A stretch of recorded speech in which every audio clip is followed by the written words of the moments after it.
Assalamualaikum warahmatullahi wabarakatuh. Kali ini kita akan belajar tentang bab 2, yaitu yang berjudul globalisasi dan perubahan komunitas lokal. Nah, di mana kalian sendiri sudah belajar tentang perubahan sosial yang terjadi dalam masyarakat beserta dampak pada masyarakat. Nah, disadari atau tidak, berbagai bentuk dari perubahan dalam masyarakat tersebut membentuk peradaban dan kebudayaan yang lebih maju dari sebelumnya. Perubahan dalam masyarakat yang lebih maju inilah yang akan disebut sebagai modernisasi, atau dengan kata lain, modernisasi itu adalah suatu proses perubahan sosial di mana masyarakat yang sedang memperbarui dirinya berusaha mendapatkan ciri atau karakteristik yang dimiliki oleh masyarakat. Dalam modernisasi ini, masyarakat mengalami kemajuan di beberapa bidang, terutama dalam bidang pendidikan, teknologi, dan yang ketiga yaitu ekonomi. Nah, akan hal ini kita akan fokus tentang teknologi, masyarakat yang mengalami kemajuan di bidang teknologi. Nah, dampak dari adanya kemajuan di bidang teknologi ini, dampaknya adalah komunikasi dan transportasi jadi lebih mudah. Nah, dari adanya komunikasi dan transportasi yang lebih mudah ini, pergerakan informasi dan manusia menjadi lebih cepat dan lebih mudah, sehingga memberikan dampak pada hubungan antar negara yang seolah tiada batas. Nah, dampak atau interaksi antar negara yang seolah tiada batas ini dapat kita sebut sebagai globalisasi, atau dengan kata lain, globalisasi adalah proses mendunia suatu informasi atau pergerakan manusia. Nah, dari pengertian globalisasi itu sendiri didefinisikan menjadi 3 hal, yaitu yang pertama, globalisasi sebagai transformasi kondisi spasial temporal kehidupan. Nah, ini diartikan jika terjadi perubahan dalam pengelolaan ruang dan waktu, pasti terjadi pula transformasi pengorganisasian hidup. Yang kedua yaitu globalisasi sebagai transformasi lingkup cara pandang, di mana transformasi ini menyangkut transformasi isi dan cara merasa serta memandang persoalan di kalangan masyarakat dunia.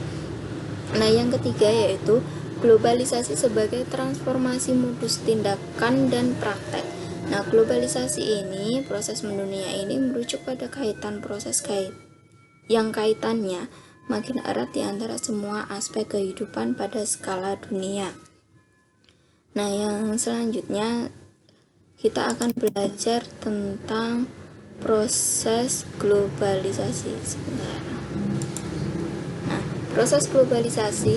Nah, di sini globalisasi itu tidak terjadi secara langsung, akan tetapi melalui beberapa tahap atau fase, yaitu ada 5 fase. Yang pertama yaitu ada fase yang diawali sekitar tahun 1000 sampai 1500 sebelum Masehi, yaitu pedagang Tiongkok dan India yang melakukan perjalanan perdagangan baik melalui jalur darat atau jalur sutra maupun jalur laut untuk berdagang. Nah, dari adanya perjalanan perdagangan yang dilakukan oleh bangsa Tiongkok dan India ini, terjadi dominasi oleh kaum muslim di Asia Afrika. Nah, kaum muslim ini membentuk jaringan perdagangan yang antara lain meliputi beberapa negara, yaitu Tiongkok, Jepang, Vietnam, Indonesia, Malaka, India, Persia, pantai Afrika Timur, Laut Tengah, Venesia, dan Genoa. Nah, di samping membentuk jaringan dagang ini, kaum pedagang muslim juga menyebarkan nilai-nilai agama, nama-nama, abjad, tekstur, nilai sosial, dan budaya Arab kepada warga dunia. Nah, yang kemudian karena adanya dominasi oleh kaum muslim ini, terjadilah eksplorasi oleh bangsa Eropa yang terjadi secara besar-besaran. Ya, bangsa Eropa yang terlibat adalah Spanyol, Portugis, Inggris, dan Belanda. Yang dapat kita sebut dalam globalisasi ini adalah pelopor eksplorasi. Nah, hal ini didukung pula oleh terjadinya revolusi industri yang meningkatkan keterkaitan antar bangsa dunia. Pada saat itu berkembang pula kolonialisasi yang membawa pengaruh besar terhadap difusi atau penyebaran antar kebudayaan di dunia. Nah, dari eksplorasi besar-besaran oleh bangsa Eropa ini terjadilah industrialisasi yang berkembang pada saat ini. Nah, hingga memunculkan perusahaan-perusahaan multinasional. Di mana perusahaan multinasional ini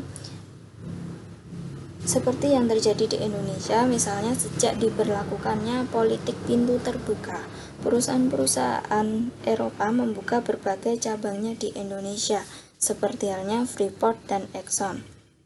Nah, perusahaan multinasional seperti ini akan tetap menjadi ikon globalisasi hingga saat ini. Nah, dari industrialisasi yang berkembang hingga memunculkan perusahaan multinasional, maka sampailah di perang dingin dan yang berakhir dan komunisme yang mulai runtuh. Nah, dalam fase ini industrialisasi berjalan dan mendapatkan momentumnya ketika perang dingin berakhir dan komunisme dunia runtuh. Nah, runtuhnya komunisme ini seakan memberikan pembenaran bahwa kapitalisme adalah jalan terbaik dalam mewujudkan kesejahteraan dunia. Implikasinya, negara-negara di dunia mulai menyediakan diri sebagai pasar bebas.